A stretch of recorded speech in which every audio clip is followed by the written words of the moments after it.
ಇತ್ತೀಚಿನ ದಿನಗಳಲ್ಲಿ ಅಲ್ಪಸಂಖ್ಯಾತರ ಒಂದು ಸಮುದಾಯದಿಂದ ತಮಗೆ ಟ್ರಬಲ್ ಶೂಟರ್ ಅಂತ ಒಂದು ಹೆಸರು ಬರ್ತಾ ಇದೆ. ಇದ್ರ ಬಗ್ಗೆ ತಾವೇನು ಹೇಳ್ತೀವಿ? ಪಕ್ಷದ ಕರ್ತವ್ಯ ಏನ್ ಜವಾಬ್ದಾರಿಯನ್ನು ಕೊಟ್ಟಿರ್ತಾರೆ ಮತ್ತೆ ಯಾವ ಜವಾಬ್ದಾರಿ ಮುಖಾಂತರ ಕೋಮುವಾದಿ ಶಕ್ತಿಗಳಿಗೆ ನಾವು ಸೋಲಿಸಬಹುದು, ಫ್ಯಾಸಿಸ್ಟ್ ಶಕ್ತಿಗಳಿಗೆ ನಾವು ಸೋಲಿಸಬಹುದು ಅಂತ ಜವಾಬ್ದಾರಿ ತಗೋಬೇಕು ಮತ್ತೆ ಅದನ್ನು ನಿಭಾಯಿಸಬೇಕು. ಅದೇ ನಮ್ಗೆ ಇರ್ತಕ್ಕಂಥ ನಮ್ಮ ಸಿದ್ಧಾಂತ. ಅದಕ್ಕಾಗಿ ನಾನು ಪಕ್ಷದಿಂದ ನನಗೆ ಸಲೀಂ ಅಹಮದ್ ಅವರಿಗೆ ಏನು ಜವಾಬ್ದಾರಿಯನ್ನು ಕೊಟ್ಟಿದ್ರು ಅದು ನಾವು ನಿಭಾಯಿಸಿದ್ದೇವೆ.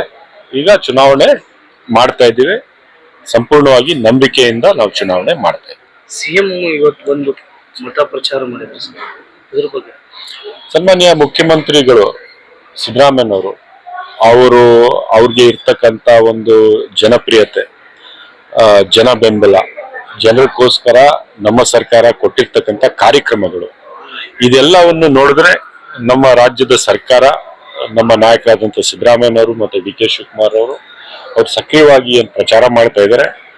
ನಾವು ಈ ದಾವಣಗೆರೆ ಉಪಚುನಾವಣೆಯಲ್ಲಿ ನಿಶ್ಚಿತವಾಗ್ಲೂ ಒಳ್ಳೆ ಭರ್ಜರಿ ಲೀಡ್ ಇಂದ ನಾವು ಗೆಲ್ತೀವಿ ಅಂತ ನನಗೆ ಸಂಪೂರ್ಣ ವಿಶ್ವಾಸ. ಅಲ್ಪಸಂಖ್ಯಾತರ ಸಮುದಾಯದಿಂದ ಅತಿ ಹೆಚ್ಚು ಜನ ಉಮೇದುವಾರಿಕೆ ಹಾಕಿದ್ದಾರೆ. ಅವ್ರಿಗೆ ಏನಾರ ಮನವೊಲಿಸುವಂತ ಕೆಲಸ ಆಗ್ತಾ ಇದೆ? ಬಹಳಷ್ಟು ಜನ ಹಾಕಿದ್ರು, 22 ಜನ ಹಾಕಿದ್ರು. ಈಗ ಕೊನೆಗೆ 8-9 ಜನ ಏನೋ ಉಳ್ಕೊಂಡಿದ್ದಾರೆ. ನಿಶ್ಚಿತವಾಗ್ಲೂ ಅವ್ರಿಗೆಲ್ಲ ನಾನು ಅಪೀಲ್ ಮಾಡ್ಕೋತೇನೆ. ಏನಂದ್ರೆ, ನೀವು ಮಾಡ್ತಾ ಇರ್ತಕ್ಕಂಥ ನಿಮ್ಮ ಪ್ರಯತ್ನದಿಂದ ಲಾಭ ಆಗೋದು ಬಿಜೆಪಿಗೆ ಲಾಭ ಮಾಡಬೇಕು. ಕೋಮುವಾದಿ ಶಕ್ತಿಗಳಿಗೆ ನೀವು ಒಂದು ರೀತಿಯ ಶಕ್ತಿ ತುಂಬಬೇಕು ಅಂದ್ರೆ ನೀವು ಮಾಡಿ. ನಿಮ್ಗಂತೂ ಲಾಭ ಆಗ್ತಾ ಇಲ್ಲ. ಓಟು ಡಿವೈಡ್ ಮಾಡ್ಬೇಕಂತ ನೀವು ಮಾಡ್ತಾ ಇರೋದು. ಗೆಲ್ಬೇಕಂತದ್ದು ಯಾರು ಚುನಾವಣೆ ಮಾಡ್ತಾ ಇಲ್ಲ. ಯಾರಾದ್ರೂ ಗೆಲ್ಬೇಕು ಅಂತ ಚುನಾವಣೆ ಮಾಡ್ತಾ ಇದ್ರೆ ನಾನು ಅವ್ರ ಬಗ್ಗೆ ಏನಾದ್ರು ಮಾತಾಡ್ಬೋದು. ಈ ಕಳೆದ 4 ದಿನದಿಂದ ನೀವು ಸಂಚಾರ ಮಾಡ್ತಾ ಇದ್ದೀರಾ ಇಲ್ಲಿ. ಈಗ ಅಲ್ಪಸಂಖ್ಯಾತರಲ್ಲಿ ಇರುವಂತ ಗೊಂದಲ ನಿವಾರಣೆ ಆಗಿದೆ ಅನ್ಸುತ್ತಾನೆ? ನಿಶ್ಚಿತವಾಗ್ಲು ಬಹಳಷ್ಟು ಜನ ವಿಡ್ರಾ ಮಾಡ್ಕೊಂಡ್ರು, ಬಹಳಷ್ಟು ಜನ ನಮ್ ಜೊತೆಗೆ ಬಂದ್ರು, ಬಹಳಷ್ಟು ಜನ ಇದನ್ನು ಅರ್ಥ ಮಾಡ್ಕೊಂಡ್ರು. ಇಲ್ಲಪ್ಪ, ನಾವು ಕೋಮುವಾದಿ ಶಕ್ತಿಗಳಿಗೆ, ಫಾಸಿಸ್ಟ್ ಶಕ್ತಿಗಳಿಗೆ, ಬಿಜೆಪಿ ಅಂತ ರಾಜಕೀಯ ಪಕ್ಷಕ್ಕೆ ನಾವು ಸಹಾಯ ಮಾಡಕ್ಕಾಗಲ್ಲ. ನಾವು ಏನಿದ್ರು ಸೆಕ್ಯುಲರ್ ಪಾರ್ಟಿ, ಸೆಕ್ಯುಲರ್ ಸಿದ್ಧಾಂತ, ಹಿಂದೂ, ಮುಸ್ಲಿಂ, ಸಿಖ್, ಕ್ರೈಸ್ತರು ನಾವೆಲ್ಲರೂ ಅಣ್ಣ ತಮ್ಮದರಾಗಿ ಬದುಕಬೇಕು. ಪ್ರೀತಿ ವಿಶ್ವಾಸದ ವಾತಾವರಣ, ಭ್ರಾತೃತ್ವದ ವಾತಾವರಣ ಇಲ್ಲಿ ನಿರ್ಮಾಣ ಆಗಿರ್ಬೇಕು. ಅದನ್ನು ನಾವು ಮುಂದೆ ಬರ್ಕೊಂಡು ಹೋಗ್ಬೇಕು ಅಂದ್ರೆ ಕಾಂಗ್ರೆಸ್ಗೆ ಗೆಲ್ಬೇಕು. ಬಿಜೆಪಿಗಂತೂ ನಾವು ಅವಕಾಶ ಮಾಡಿಕೊಡಬಾರ್ದು ಅಂತ ಬಹಳಷ್ಟು ಜನ ನಮ್ ಜೊತೆಗೆ ಸೇರ್ಕೊಂಡಿದ್ದಾರೆ. ಇನ್ನು ಬಹಳಷ್ಟು ಜನ ಮುಂದೆ ಸೇರ್ಕೋತಾರೆ.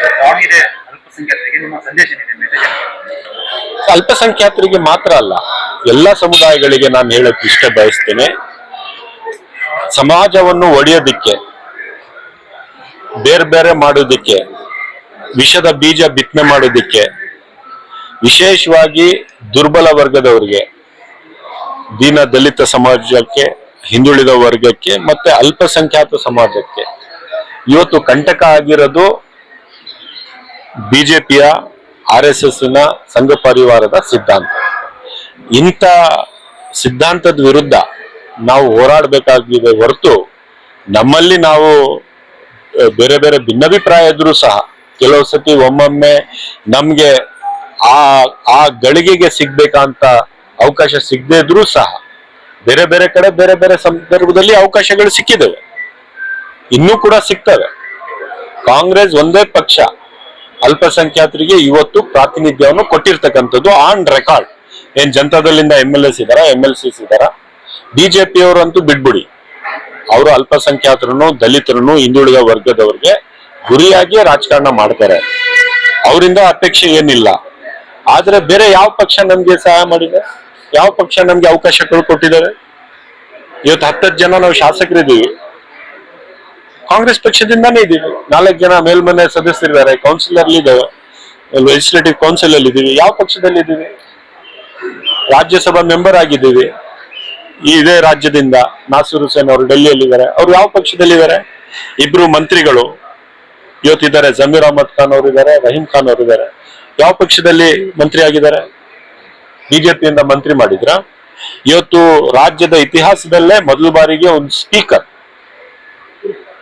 ಇತಿಹಾಸದಲ್ಲೇ ಒಬ್ಬ ಅಲ್ಪಸಂಖ್ಯಾತ ಸ್ಪೀಕರ್ ಆಗಿರ್ಲಿಲ್ಲ, UT ಖಾದರ್ ಅವರು ಒಳ್ಳೆ ಸಾಮರ್ಥ್ಯದಿಂದ ಇವತ್ತು ವಿಧಾನಸಭೆಯನ್ನು ನಡೆಸ್ತಾ ಇದ್ದಾರೆ.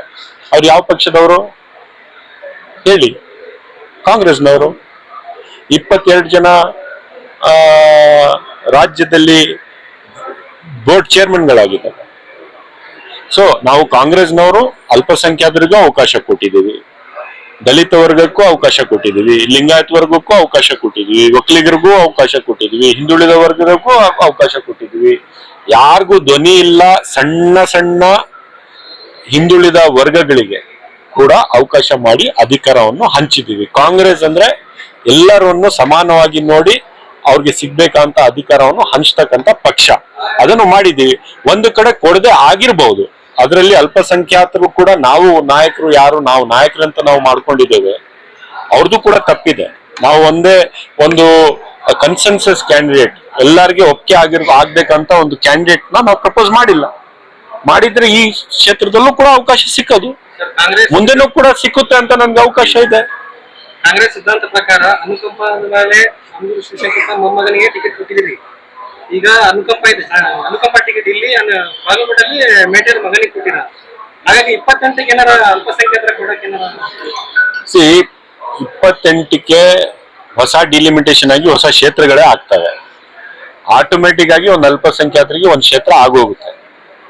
ನಿಶ್ಚಿತವಾಗೂ ಮುಂದಿನ ಚುನಾವಣೆಯಲ್ಲಿ ಒಂದು ಅಲ್ಪಸಂಖ್ಯಾತರಿಗೆ ಅವಕಾಶ ಸಿಕ್ಕುತ್ತೆ. ಜಮೀರ್ ಅಹಮದ್ ಸರ್ ಪ್ರಚಾರಕ್ಕೆ ಬರ್ತಾರ? ಬರ್ಬೇಕಲ್ಲ, ಅವರು ರಾಜ್ಯದ ಮಂತ್ರಿ ಆಗಿದಾರಲ್ಲ, ಬರ್ಲೇಬೇಕು, ಬರ್ತಾರೆ. ಈಗ sir double shooter Rizwan Arshad ಅಂತಾರೆ, ಟ್ರಿಪಲ್ ಶೂಟರ್ ಸಲೀಂ ಅಹಮದ್ ಅಂತಾರೆ. ಈಗ ಯಾವ ರಣರಂಗ ಹಿಡಿತಾ ಇದ್ದಾರೆ ಸರ್ ಇಲ್ಲಿ ರಣತಂತ್ರ? ನೀವು ಟ್ರಬಲ್ ಶೂಟರ್ ಬೇರೆ ಬೇರೆ ಈ ಟೈಟಲ್ ಇದೆಯಲ್ಲ.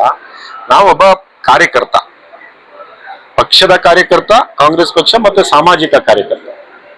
ಸಮಾಜವನ್ನು ಒಗ್ಗೂಡಿಸ್ಬೇಕು ಅಂದ್ರೆ ನಾವು ಯಾವ ಶಕ್ತಿಗಳಿಗೆ ಅಧಿಕಾರ ಕೊಡಬೇಕು, ಯಾವ ಶಕ್ತಿಗಳಿಗೆ ಪರಾಜಯಿಸಬೇಕು, ಅದನ್ನು ನಾವು ಅರ್ಥ ಮಾಡ್ಕೋಬೇಕು. ಕೋಮುವಾದಿ ಶಕ್ತಿಗಳಿಗೆ, ಅದು ಬಿಜೆಪಿ ಇರ್ಲಿ, SDPI ಇರ್ಲಿ, ಬೇರೆ ಯಾವುದೇ ಪಕ್ಷ ಇರಲಿ, ಅಂತ ಪಕ್ಷಗಳಿಗೆ ಸೋಲಿಸ್ಬೇಕು. ಸೆಕ್ಯುಲರ್ ಪಕ್ಷಗಳಿಗೆ ನಾವು ಗೆಲ್ಲಿಸ್ಬೇಕು.